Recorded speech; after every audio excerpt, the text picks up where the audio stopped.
Hello there. So excited to have our special guest today, Curt Steinhorst. Hopefully some of you saw his first video of a part 3 series last week where he introduced us to the newest member of his family, Rand, his newborn son, who is just precious. So hopefully you guys had a chance to see that, and he started to talk a little bit about distraction. He's a distraction expert, and he talks to us about what has our attention, what gets us distracted, and different tools and tips that we can take away to start to look at that a little differently so that we can hold our attention in the right places where we are, which you'll learn more about that in this following video, and hopefully it'll give you some great things to think about throughout the week. And then I look forward to having him back next week and look forward to seeing what we can learn from him. I think his work is just fantastic, and it's something that every single one of us can relate to with all the distractions that we have in this world today. So I hope you enjoy. Thanks so much, and I'll see you tomorrow.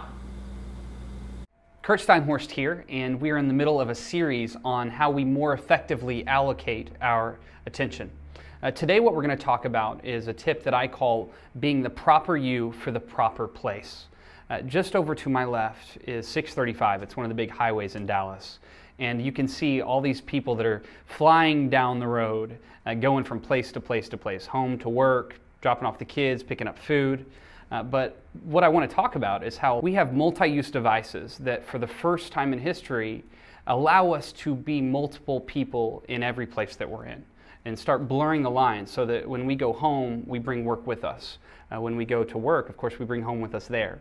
And we end up being multiple people in multiple places, to the point that when I look at my life, husband Curt gets interrupted very quickly by business owner Curt, that quick call that then is interrupted real quickly by the funny text of social Curt, somebody wanting to take advantage of athlete Curt and go on a run.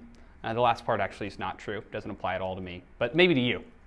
And unfortunately, what happens there is we end up dividing our attention constantly, more and more and more.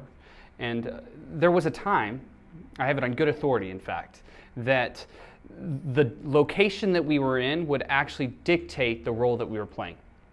If we were in the field, we were working. If we were at home, we were doing the chores or we were hanging out with the kids.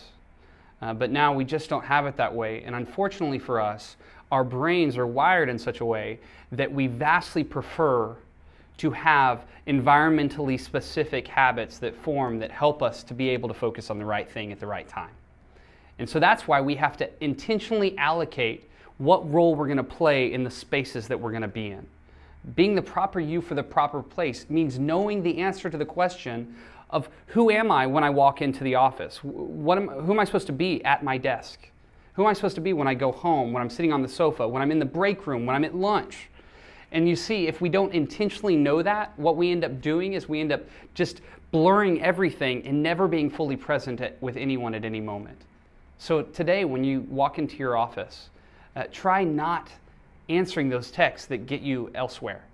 And I know that can be hard because that can frustrate people that want to hear from you. And so maybe the better answer is we have to start at home. If you want to ask your spouse to not text you or not to interrupt you while you're at work, start being fully with them when you're there.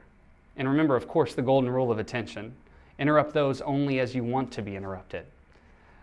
This is a tough go today. We are not in a situation that any of us in all of history have ever had to deal with. But for just this week, let's intentionally allocate and decide who we want to be in specific places. The great Jim Elliot once said, "Wherever you are, be all there." And so that's my goal for you. That's my goal for me this week. If you have any questions or thoughts or want to respond, give us some things that have worked for you. Would love to hear about it. Just tweet at me. It's at Curt Steinhorst. And next week, we're going to continue the conversation. But until then, I want to thank you for your attention.